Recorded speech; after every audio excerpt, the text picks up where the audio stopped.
बिस्मिल्लाहिर्रहमानिर्रहीम। शुरू अल्लाह के नाम से जो बड़ा मेहरबान नहायत रहम वाला है। Welcome to the G voice. Sharad जोत कौन था? सामीन, आइए फिर इस दास्तान का अगला हिस्सा शुरू करते हैं। मित्रों, सिराज वीर का जहाज़रान को रोता था, उसकी मुँह ज़ोर जवानी को रोता था, बहरे हिंद के तूफ़ानों को रोता था, बहरे हिंद के पानियों को रोता था। फिर वो वीरका के बादबानों को रोता था जो तूफ़ानों के आगे ढाल बन जाते थे। वो वीरका के सफ़ेद कुशादा गालों को रोता था जिन पर वो आंसू बनकर तड़पता था। वो वीरका के बदन से बहने वाले पसीने को रोता था जिसकी बूंदें दूर से चमक मारती और अपनी कीमत का पता देती थीं। वो वीरका के सीने की उठान को रोता था जो उसकी मर्दानगी और दहशत का सबूत देती थी। वो वीरका के गुदाज पहलुओं को रोता था, वो खुद को रोता था जो आंसू बन बन कर उन पहलुओं पर गिरता था। वो वीरका के फौलादी कोलों को रोता था, उसके जरी और कड़ियल जवान बेटों को रोता था जो दीवारें बनाकर बाप के साथ चलते और उसकी जवान मर्द पीढ़ियों का मुंह बोलता सबूत थे। वो वीरका की खूबसूरत डूंगी आंखों को रोता था जो कभी विदेशी की राह निहारते निहारते बहुत थक जाती। वो वीरका की उन बोझल पलकों को रोता जो बहरे हिंद के पानियों पर बाबल के चल कर आने और बेड़े का तवाफ करते देख देख कर बोझल हो जाती।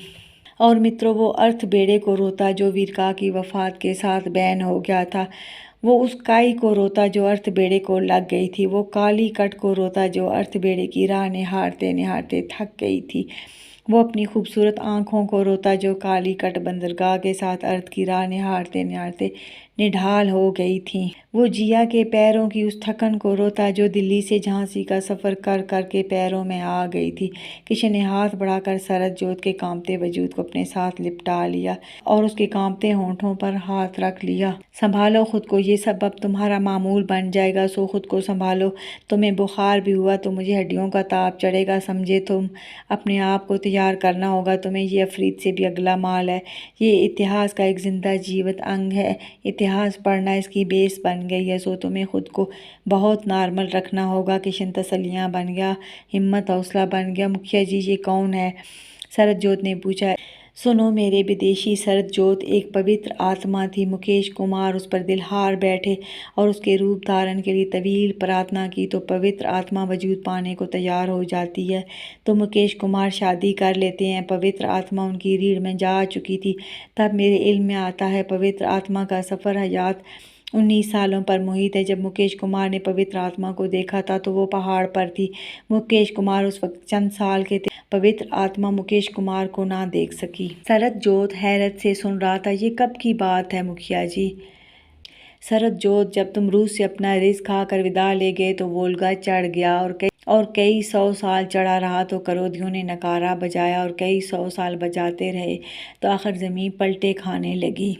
तकलीफ से 7 पलटे खाए तो सरपंच का जन्म हो गया। उन्होंने वोल्गा को झिड़का के विदेशी अपना रिस्क खाकर चला गया, वो अब नहीं आएगा, तू बैठ जा। वोल्गा बैठ गया। मुकेश कुमार जवान हुए, शादी की, मगर पवित्र आत्मा वजूद ना पा सकी। हाँ, वो मुकेश कुमार के तवाफ में रहती और उन्हें खोजती रहती। वो बोल नहीं सकती थी और ना सोच सकती थी, बस देख सकती थी। फिर पवित्र आत्मा सिर्फ निगाह में ढल गई। एक निगाह रह गई जो तकती रहती थी। वो देख लेती मगर सब महव हो जाता कि निगाह का वजूद ना होने जैसा है। मगर शरद जोत, ये भी एक हकीकत थी कि निगाह मौजूद थी। दूसरे लफ्ज़ों में हम उसके वजूद से इनकार नहीं कर सकते थे।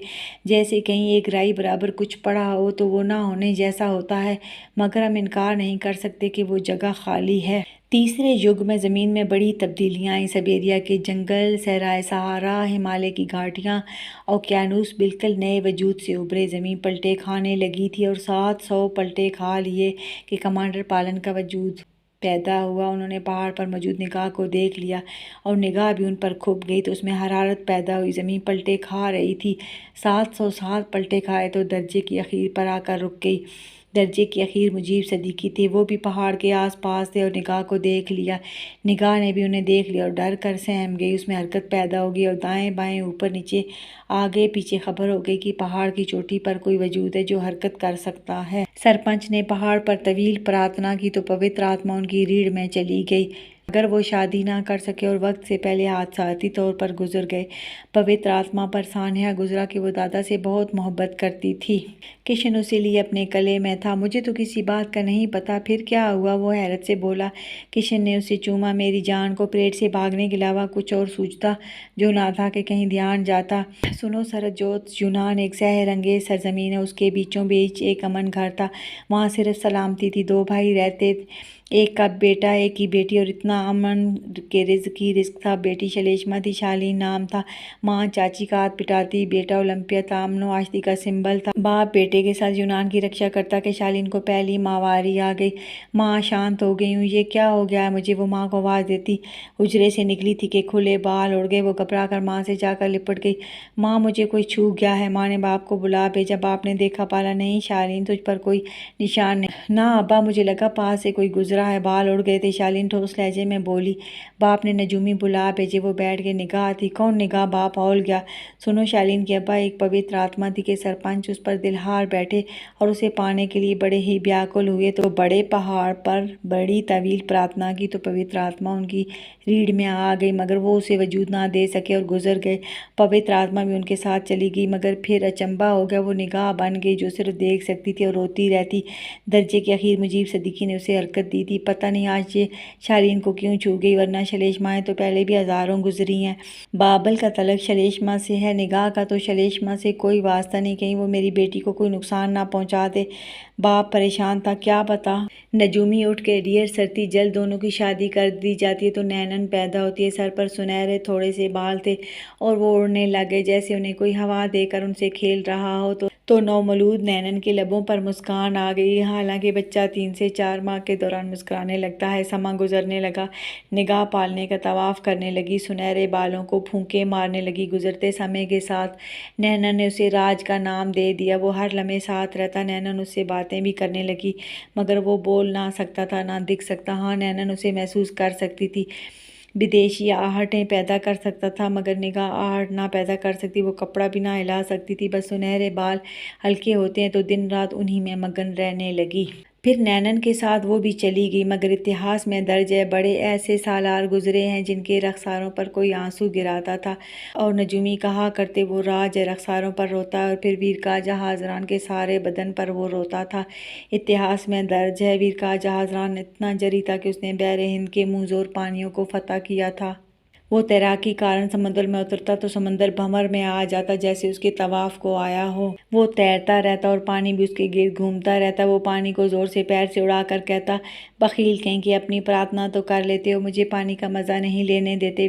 वीर का जहाजरान पानी से बाहर आता तो तारा समंदर की तर्जमानी करके कहता, सोनिया ये तेरे तवाफ को आके तुझे और ज़्यादा सख्ती झेलना सिखाता है कि भंवर में तैराकी करना मुश्किल तरीन काम है। सरजोत खटमंडू में आला नस्ल खान आबाद है और दूसरे ममालिक में नेपाल की नुमाइंदगी करते हैं। सन 1900 के लगभग दरद खान बड़ा खूबसूरत जवान हुआ। लंदन में नुमाइंदा सफीर बनाया गया तो वहाँ से खूबसूरत दरद एक बार बरसगीर आया तो दिल्ली में ऐवान में आया तो उसके रखसार पर 2 कतरे आ गिरे। वो हैरान हुआ, चंद कदम आगे बढ़ा तो फिर 2 कतरे आन गिरे। वो खौफजदा हो गया और जल्द पलट गया, मगर अब अक्सर उसे लगता रखसारों पर कोई आंसू गिराता है तो नजूमी बैठ कर बताया ये राज है। फिर दरद खान को राज से इतनी मोहब्बत हो गई कि उसने उसका नाम सिराज रख दिया। सिराज का मतलब है चराग, दिया, रोशनी, उजाला। इतिहास में दर्ज है वो लिखा सिराज और पुकारा राज जाता है। और सरजोत मैंने खुद भी कमांडर पालन के मुंह से कई बार सिराज भी सुना है। वो ज़्यादातर पूरा नाम लेते थे। सरजोत मैं सीध में चलता हूँ। मुकेश कुमार एडवेंचर पसंद थे। मैं ज़िंदगी के पड़ाव को वेलकम करता हूँ। वो पड़ाव पर स्टे को तरजीह नहीं देते और अपनी मर्जी और हट पर सारी ज़िंदगी चलते रहते थे। मुखिया जी, क्या ये सच है कि सिराज 19 साल जिंदा रहेगा? हाँ, ये दुरुस्त है। तो फिर मर जाएगा क्या? शरत सादगी से बोला। हाँ, तो हम सब ने मरना है, किशन ने कहा। शरत ने उंगलियों पर गिना। वो 14 साल का था तो वो 5 साल और जिएगा। चल छोड़ो, सुबह हुआ चाहती है, थोड़ा लेटते हैं, किशन ने बहला लिया। मित्रों, समय लोग फजर पढ़कर हाल में आए कि कुछ देर बाद सिराज 2 परात उठाए अंदर आया। अरे राज, ये क्या है? समय ने जा लिया तो दाल, माश और चावल मिक्स थे। ये 2 किलो हैं। राबेल ने कहा, सूरज डूबने तक मुझे अलग चाहिए। बटवाए, क्या सजा मिली है? समय हौल ही गया। कहा है सेक्स की परख दो। समय हैरान देखता था। सिराज काम में लग गया। किशन सरत भी नमाज पढ़कर बातों में लग रहे कि अचानक किशन उठा और सिराज के पास ज़ाहिर हुआ तो सरत ने व्यू ले लिया कि किशन कहाँ आता गया है। सिराज दोनों कोनियाँ बेड पर टिकाए उल्टा लेटा दाल और चावल अलग अलग रख रहा था कि किशन ने पूरी कुव्वत से चांटा सर में दे मारा। सरत तो चौंका। इस समय लोग भी बदक गए। मनहूस, एक चीज़ चुन, या चावल या दाल। चावल चुनेगा तो दाल खुद ब खुद अलग हो जाएगी। सिराज चावल अलग रख रहा था और दाल की अलग ढेरी बना रहा था। और कर लाड, तू कहे सुने में कब था? अब आया है ना शिकंजे में। 1000 बार समझाया। सतर ढक के रख। जब देखो झुग्गियों वाले तेरा लिबास उतारे रखते। निगाहें भी सेक्स को बढ़ावा देती हैं। अब करा राबेल की तसल्ली। बापू जी, सिराज इसका मर गया तुम्हारा बापू, और राबेल के साथ तो मेरा नाता ही कोई नहीं। उसके साथ जुड़ी हर शय से मैं बरी जिम्मा हूँ। सिराज चीखने लगा। दादा सही कहते थे। वो बोला ही था कि किशन भी चीख पड़ा। तुम्हारे दादा गलत कहते थे। वो अब नरक में सड़ रहे होंगे और तुम्हारी जगह भी रखी होगी। तुम दोनों को वहाँ से कोई नहीं निकाल सकेगा कि जन्नत में तुम दोनों नहीं जा सकते, नरक में जाओगे। मित्रों, ये सुनते ही सिराज तो गोला बनकर फटा। दादा सूरजवंशियों से हमें ठीक दूर रखते थे कि ये बेरहम जालिम है। मम्मा एक कपड़े में लिपटी ऐवान में 2 दिन डेस्क पर पड़ी एक बोतल दूध के लिए चीखती रही। सूरजवंशियों को तरस ना आया। किशन तो पीछे हो गया था। बेला दरवाजे में खड़ा हक्का बक्का सुन रहा था कि सिराज किससे इतना गुस्से में लड़ रहा है। राज, क्या हुआ? उसने करीब आकर कहा। सिराज ने चौंक कर देखा और चुप हो गया। अभी पकाने हैं क्या जो सर पर आकर सवार हो गए हैं? जब सूरज ढले का टाइम दिया है तो जाएं अपना काम करें, सिराज गुस्से से बोला। बेला ने देखा और चला गया। सिराज बैठ नहीं सकता था। उजाला फैला तो बाहर चला गया और इसी तरह लेटकर काम में लग रहा। किशन को फिर कभी गुस्सा आ जाता, दे थप्पड़ जड़ता। सिराज ने अब गुस्सा ना किया। शाम को बेला ने अलग अलग देखे तो माथा चूमा। सूरज ढल रहा था। वो छत पर चला गया तो किशन ने मुंह चूम लिया। खफा हो? उसने पूछा। सिराज ने गले में बाजू डाल लिए। नहीं बापूजी, आपने कहा कि मैं अब तुमसे वास्ता नहीं रखूंगा तो हम डर ही गए थे। पालन डैड कहा करते थे, अपने छोड़ जाएं तो बेगाने निकल जाते हैं। किशन ने आगोश में भेज लिया। घबराना मत, राबेल बेहतरीन उस्ताद और तुम लाडो, मेरा इल्म बताता है एक दिन तुम उसे फतह कर लोगे। वो तुम्हें ज़ेर नहीं कर पाएगा कि तुम ऑलरेडी तरबियत याफ्ता हो। तुम्हें डील करने के लिए उसे खुद निज़ा से ब्रीफिंग लेना पड़ेगी। सिराज के लबों पर मुस्कान आ गई। राज नीचे और जमात खड़ी हो रही है। बेला की आवाज़ आई। सूर फूंका जा रहा है। जो किशन कहता हो जो लोग है। सिराज नीचे आ गया। रात बेला ने डॉक्टर बुलवाकर उसे चेक करवाया और मेडिसिन दी, ट्यूब दी के बदन पर लगा दें। बेला ने देखा तो लड़के काफ़ी सो गए थे। बेला ने जीरो का बल्ब जला दिया और उसका वहीं लिबास उतार दिया। उसका सारा जिस्म जख्मी था। सख्त सोर लगने से जिल्द फट गई थी और जख्म बन गए थे और जख्मों में पीप पड़ गई थी। समय सरद बादों इकट्ठे लेटे थे, कंबल डाले। समय के साथ बेला का बेड था और बेला के साथ सिराज का। तीनों छुप कर देख भी रहे थे। बेला टंचर लगाकर जख्म साफ करने लगा। मैंने तुम्हें कभी मेंशन में नहीं देखा, तुम कहाँ रहते थे? बेला ने नरमी से पूछा। बम्बई अमोल भैया के पास। क्या हमेशा वहीं रहते? नहीं, कभी गुजरों के यहाँ, कभी मुंशीदा के यहाँ, कभी दादा की सराय में, कभी आगरा में। तो अपने घर क्यों नहीं रहते थे? तो ये भी तो अपने घर हैं। सिराज ने तेजी से कहा। अच्छा अच्छा। बेला ने भी जल्दी से कहा कि सिराज मिजाज का तेज था। बेला ने नोट किया कि सिराज बेहद बोल्ड था। इतने दिनों से बेला उसे खुद फरागत करवा रहा था कि वो कमोड पर बैठता ही ना था। बेला ज़बरदस्ती बिठाता और वो हाथ छुपा लेता तो मजबूरन बेला खुद होता।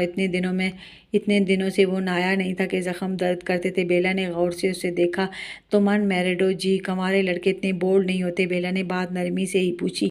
तो ठीक है, आप बुर्का ला दें, वो पहन लेते हैं। वो इत्मीनान से बोला। समय लोगों की हंसी निकल गई। तुम तीनों क्या कर रहे हो इकट्ठे? सोते क्यों नहीं हो? बेला ने उन्हें डांटा। बुर्के वाली बात से वो शर्मिंदा हो गया था। राबेल, इतने दिनों में तो अंदाज़ा हो गया कि सिराज से मुकालमे में जीतना नामुमकिन है।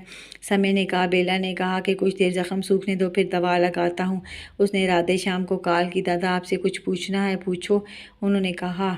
दादा, आप राज को घर क्यों नहीं रखते थे? राबेल, इसे क्या घर रखते? ये कहीं नज़र आता तो तब ना। 10 साल तक तो ठीक चलता रहा, दाएं बाएं होता, मगर रात को बिस्तर पर तो नज़र आता। कयूं फौत हुआ तो अमोल को गार्डियन बना दिया तो वो घर ले गए। जीएम ने घर को ही दूरदर्शन बाप दादा के ज़माने से बनाए आ रहे थे। वहाँ अमले के साथ वो भी रहते तो सिराज भी रहने लगा। मेरी मर्जी थी, इसे साइंसदान बनाऊंगा। मरियम हावी थी, उसकी बेटी हावी थी और इसे दोनों माँ बेटी ने मिलकर भांड बना दिया। भांड? बेला ने दोहराया। वो क्या होता है? मॉडल हैं हम। सिराज ने मुंह बनाकर कहा। तुम मॉडल हो? मॉडलिंग करते हो? कहाँ मॉडलिंग करते हो? बेला ईरानी से सवाल करने लगा। और कुछ पूछना है कि मैं बंद कर दूं? राधे श्याम ने कहा। ये सच में मॉडल है? बेला ने पूछा। हाँ, टीवी पर आता है, उन्होंने बताया तो। दादा लोग घरों में सिराज को रख लेते थे। बेला को हैरत हुई। निज़ा रख लेता है, लय पालक बना लेता है कि अपने पराये की पहचान भी मिटा देता है। फिर वो तवील सांस लेकर बोले, इसने मेरा ख्वाब तो पूरा नहीं किया। तुम बेहतरीन उस्ताद हो, नायाब का ख्वाब पूरा हो जाएगा। किशन की जगह हूँ, तुम्हारा दादा हूँ, कहने का मैं अधिकार नहीं रखता, बट नाते के तहत कह देता हूँ कि इसका सब कुछ उतार लेना, यौवन सुंदरता सब फना कर देना, बट सांस ना निकलने देना कि कत्ल से कुरान में मना किया गया है। और सिराज रिस्क है बाय। उन्होंने कॉल बंद कर दी। सिराज तकिया मुंह पर रखकर आंसू बहाने लगा। बेला ने जख्मों पर मरहम लगाया, गोलियां खिलाई। मित्रों, वली दर्जे की अखीर है। सिराज अहमद, मेरा तुमसे वादा है, मैं तुम्हारी जान नहीं लूँगा। सिराज की मुस्कान आ गई। हम माँ बहन की गाली नहीं देते। बेला ने इस बात पर हैरत से उसे उठाकर लिपटा लिया कि सिराज ज़हीन भी था। इसका